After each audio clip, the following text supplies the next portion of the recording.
அனைவருக்கும் பிரியவின் அன்பு வணக்கங்கள். எல்லாரும் எப்படி இருக்கீங்க? நாங்க ரொம்பவே நல்லா இருக்கோம். இந்த பேக்கிங்லாம் பண்ணிட்டு எங்க எடுத்துட்டு போறோம் அப்படிங்கறது எல்லாமே தெளிவா தான் இந்த வீடியோல பார்க்க போறோம். நம்ம தாத்தா பாட்டி காலத்துல இருந்து இந்த பிக்னிக் தாத்தா பாட்டி எல்லாம் போயிருக்காங்க. அப்புறம் எங்க அப்பா போயிருக்காங்க. இப்ப நானும் போயிட்டு அதுக்கப்புறம் எங்க ஜென்ரேஷன் எல்லாம் போயிட்டு இருப்பாங்க. இப்ப நைட்டு பாத்தீங்கன்னா இரவு 8 மணி ஆகுது. இங்க வந்து இட்லிக்கு மாவு அரைக்கலாம் அப்படின்னு சொல்லிட்டு அரைச்சிட்டு இருக்கேன். ஃபர்ஸ்ட் வந்து இட்லி மாவு அரைச்சி வச்சிட்டேன் நானு. அடுத்தது தோசை மாவும் அரைச்சிட்டு இருக்கேன் இப்ப. இது அடுத்த நாள் இயர்லி மார்னிங் 4 o'clock. இது 3:45 எழுந்தாச்சு. மாவு ரெடியா இருக்கு இட்லிலாம் சுடுறதுக்கு. தோசை மாவு இது வந்து பார்த்தீங்கன்னா பச்சரிசி அந்த மாதிரி ப்ரௌன் ரைஸ் போட்ட தோசை மாவு தான் அது. அதுக்கப்புறம் ஃபர்ஸ்ட் வந்து தயிர் சாதம் செஞ்சிடலாம் அப்படிங்கறதுனால அரிசி பச்சரிசியெல்லாம் நல்லா கலந்துட்டு கழுவி எல்லாம் அலசி வச்சுட்டேன் நான். இதில் வந்து கொஞ்சோண்டு கல் உப்பும் சேர்த்துக்கிறேன்.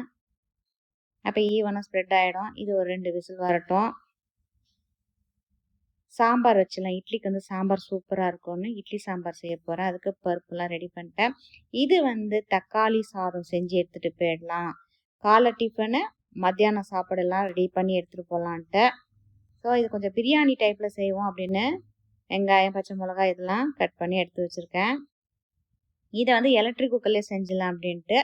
அப்புறம் தக்காளி சட்னியும் செஞ்சிடலாம் அப்படின்னு தக்காளி சட்னி வதங்கிட்டு இருக்கு. இப்போ தயிர் சாதம்லாம் நான் ரெடி பண்ணிட்டேன். அதில் கொஞ்சம் மாதுளப்பழம் போட்டால் சூப்பராக இருக்கணும். அதையும் மிக்ஸ் பண்ணிவிட்டேன். நல்லா கெட்டி தயிர் ஊற்றி கொஞ்சம் பாலை ஊற்றி எல்லாம் தாளிப்பெல்லாம் போட்டு ரெடியாக இருக்குது. கொஞ்சம் மொறுன்னு உருளைக்கிழங்கு வறுவலும் செஞ்சிடலாம் அப்படின்னு சொல்லிட்டு உருளைக்கிழங்கு வறுவலும் ரெடி பண்ணிகிட்ருக்கேன்.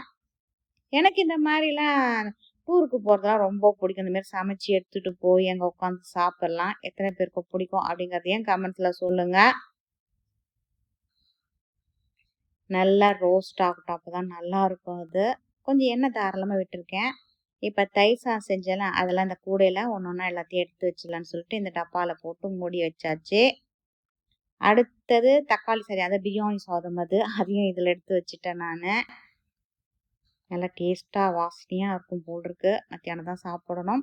இதெல்லாம் தூக்கி அதில் வச்சாச்சு. அடுத்தது தக்காளி சட்னி, அதுவும் தாளிப்பழம் போட்டு அதுவும் ரெடியாக இருக்குது.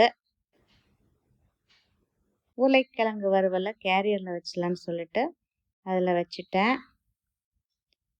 அதுக்குள்ளே பார்த்தீங்கன்னா இந்த குப்பையெல்லாம் கொஞ்சம் சேகரிக்க கார்டனுக்கு தேவைப்படும் அப்படின்னு இட்லியை ஊற்றிடலாம் அப்படின்னு இட்லி பாத்திரத்தை எடுத்துகிட்டு வந்து வச்சாச்சு. மாவை நல்லா மிக்ஸ் பண்ணிக்கிறேன் நான்.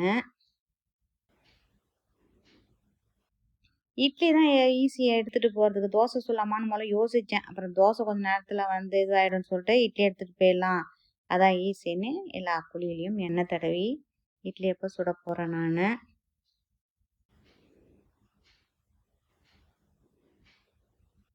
இந்த மாதிரிலாம் செஞ்சு எடுத்துகிட்டு போகும்போது ஒரு சந்தோஷமாக மகிழ்ச்சியாக இருக்கும். அதுவும் தாத்தா பாட்டி காலத்துலேருந்து பார்த்தீங்கன்னா எங்கேயாவது ஊருக்கு போகிறோன்னா இந்த மாதிரிலாம் செஞ்சு, அதாவது புளியம் சாதம் லெமன் சாதம் அந்த மாதிரி சாதம்லாம் செஞ்சு அப்படியே நம்ம டேமு அது இதுன்னு போயிட்டு வருவோம்.